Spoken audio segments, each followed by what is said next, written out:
Hallo und herzlich willkommen bei der Model Car World. Viele von Ihnen werden mich noch nicht kennen. Mein Name ist Matthias Frank.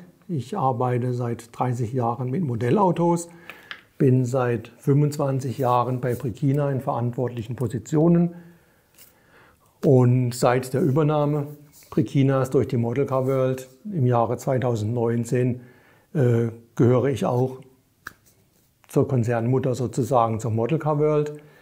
Prekina-Sammler kennen mich recht gut, weil wir für unsere Prekina-Sammler im letzten Jahr angefangen haben, fast wöchentlich ein kleines Infoclip zu drehen.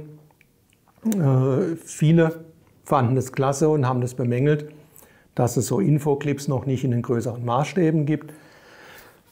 Wir fangen damit an, wir kommen Ihren Wünschen gern nach und ich werde ab sofort wöchentlich, zweiwöchentlich, wie es sich ergibt, Ihnen über Modellneuheiten der Model Car World berichten.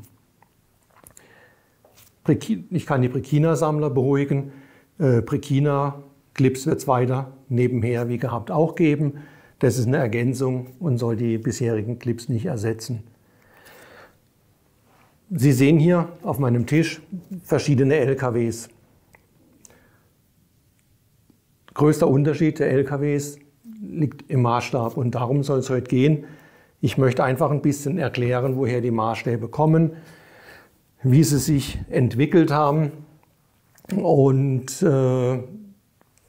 ich hoffe, Sie erfahren einiges Neues. Anfangen sollte man die Geschichte im 19. Jahrhundert, als die großen Spielwarenhersteller alle Modelleisenbahnen herstellten. Sie kennen das von Fotos, von Ausstellungen. Es waren große Bahnen aus Blech. Märklin, Distler, Bing. Es gab viele große Marken, die hergestellt hatten. Und man hatte sich damals auf einheitliche Maßstäbe geeinigt. Das war erstmal der Maßstab 0, 1 zu 43,5. Zweiter Maßstab war der Maßstab 1, 1 zu 32. Und dann der Maßstab 2, 1 zu 22,5. Auf diese drei Maßstäbe verteilte sich bis in die 20er Jahre des vorigen Jahrhunderts alle gefertigten Eisenbahnen, Modellautos und so weiter. Die Maße sind deshalb so krumm, das mag jetzt bösartig klingen, aber es ist so, die sind deshalb so krumm, weil sie aus England kommen.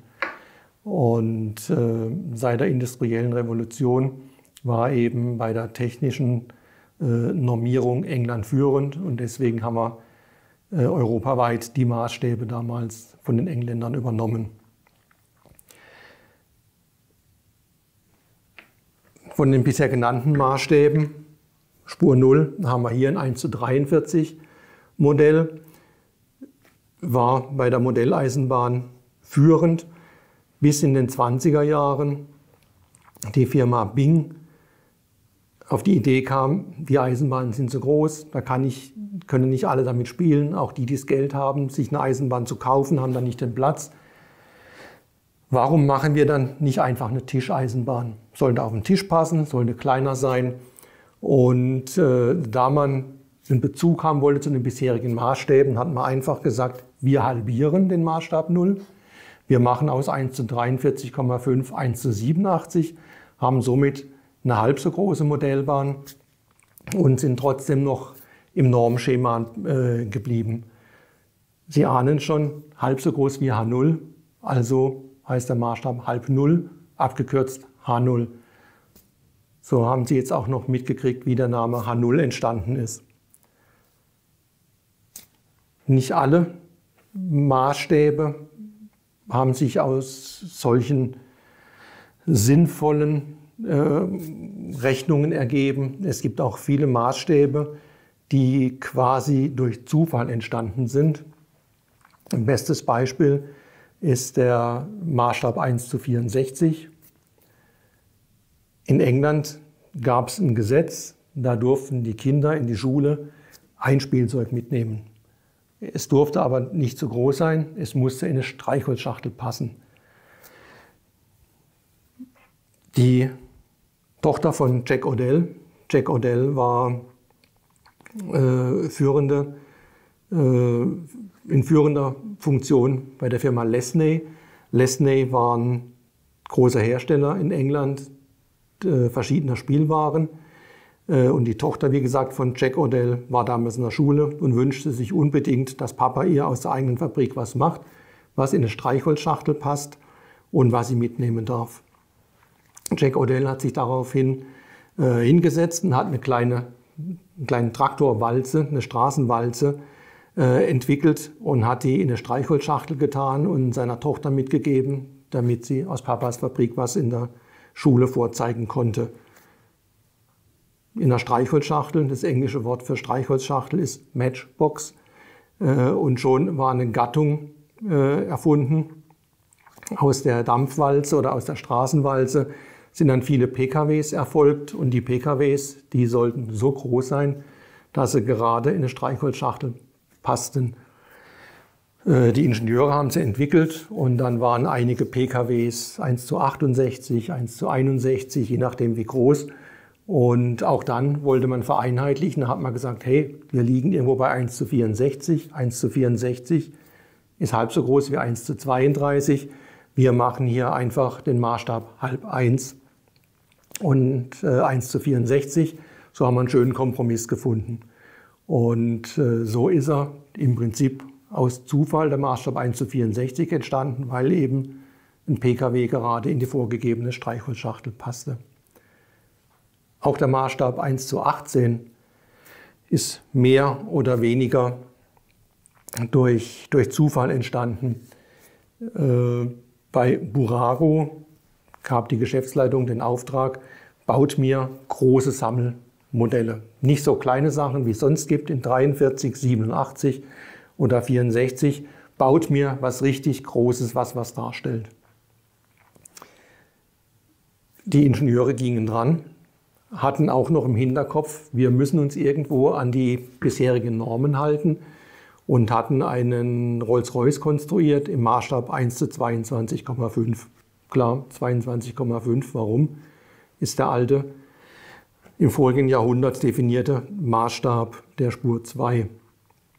Die Geschäftsleitung sah das Ergebnis und sagte, toll geworden, der Rolls-Royce sieht klasse aus, aber es ist nicht das, was wir wollten. Wir wollten was richtig Großes. Und dann fing die Diskussion an, wie groß soll es denn sein? Und dann der Firmengründer von Burago stand auf, sagte ganz einfach, hier ist meine Hand und genau da soll es reinpassen. Und zwar nicht einen halben Zentimeter kleiner, auch nicht größer. Man muss es hier halten können, dass man stolz ist aufs Modell und das Modell seinen Kumpels zeigen und sagen, guck mal, so ein schönes Modell habe ich. Und damit ist die Größe ganz klar definiert.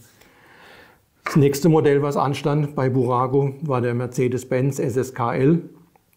Die Ingenieure hielten sich dran und hatten das Modell genau nach der großen Hand konstruiert. Es passte genau, bei Burago war man glücklich. Es ist der Maßstab 1:18 entstanden. Das ist übrigens auch der Grund, die Hand, warum nicht alle Modelle bei Burago, nicht alle großen Modelle den gleichen Maßstab haben. Wenn man jetzt einen US-Pickup zum Beispiel in 1:18 darstellt, dann passt er eben nicht mehr in die Hand, weil das Vorbild ja deutlich größer ist. Also ist er nur 1:20 oder 1:21. Wenn man jetzt einen Renault Alpine, ein Rallye-Fahrzeug aus den 70ern, A110, die kleine Flunder, bei Burago herstellt, die füllt dann nicht die ganze Hand aus, weil das Vorbild kleiner ist, also ist der 1:16. So begründet sich bei Burago die verschiedenen Maßstäbe, weil, wie gesagt, da war der praktische Nutzen, Modell muss in die Hand passen, war wichtiger. Ja, jetzt sind so einige grundsätzliche Erkenntnisse zu Maßstäben, habe ich jetzt erklärt. Ich mache noch mal einen kleinen Ausflug zur Modelleisenbahn, bei der die Maßstäbe oder durch die Maßstäbe ursprünglich definiert wurden. Wir haben jetzt also bei der Modelleisenbahn 1:87. In der Natur bei den Vorbildern, bei der großen Eisenbahn draußen auf der Strecke, gibt es die europäische Normspur. Das ist 1435 mm in der Breite. Halten sich die meisten europäischen Länder dran. Dann gibt es Schmalspurbahnen, meistens irgendwelche kleineren Stichbahnen in den Tälern. Die sind auf genau Spurbreite 1 Meter normiert. Und es gibt dann Feldbahnen, Loren, Grubenbahnen. Die haben alle eine kleine Spurbreite von 60 Zentimetern. Und jetzt ist das ganze System der Modelleisenbahn ist so durchkonstruiert, wenn ich jetzt eine 1:87 Lokomotive habe mit ganz normaler Normspur in der City oder ICE, dann passt er auf die 1:87 Gleise. Wenn ich jetzt ein H0-Modell habe in Schmalspur, dann passt er nicht mehr auf die Märklin-Gleise, nein, dann passt er auf die Gleise Maßstab 1:120. 1:120 ist der gängige Maßstab in der DDR gewesen, ist heute noch in den neuen Bundesländern sehr beliebt. Wenn ich jetzt ein H0-Modell habe, einer Feldbahn, dann fährt der auf den Gleisen. Das heißt, ich kann die Gleise von Spur N 1:160 für diese Bahn nehmen und sie fährt. Also hier hat man vor Jahren schon die Sachen so sinnig definiert, dass man den größtmöglichen Nutzen hat. War ein kleiner Exkurs zur Modellbahn, interessiert uns bei den Modellautos nicht. Zum Größenvergleich habe ich Ihnen ein bisschen was mitgebracht. 1:87 von Brekina, 1:64, ich glaube, ihn habe ich vorhin falsch bezeichnet, es ist 1:64.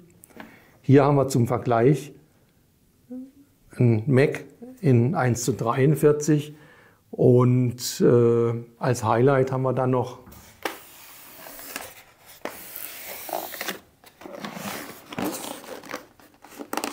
in 1:18 ein Fahrzeug. Macht mächtig was her. So, Sie sehen jetzt hier den Größenvergleich. Hier haben wir ein Kenworth, hier haben wir 2 Peterbilt, macht nichts, im Original sind die in etwa gleich groß. Um die Maßstäbe zu vergleichen reicht's. Ich hoffe, ich konnte Ihnen was Neues sagen. Sie haben ein bisschen mehr Einblick jetzt über die Maßstäbe. Und im Namen der Model Car World sage ich herzlichen Dank fürs Zuhören und hoffentlich bis nächste Woche. Danke.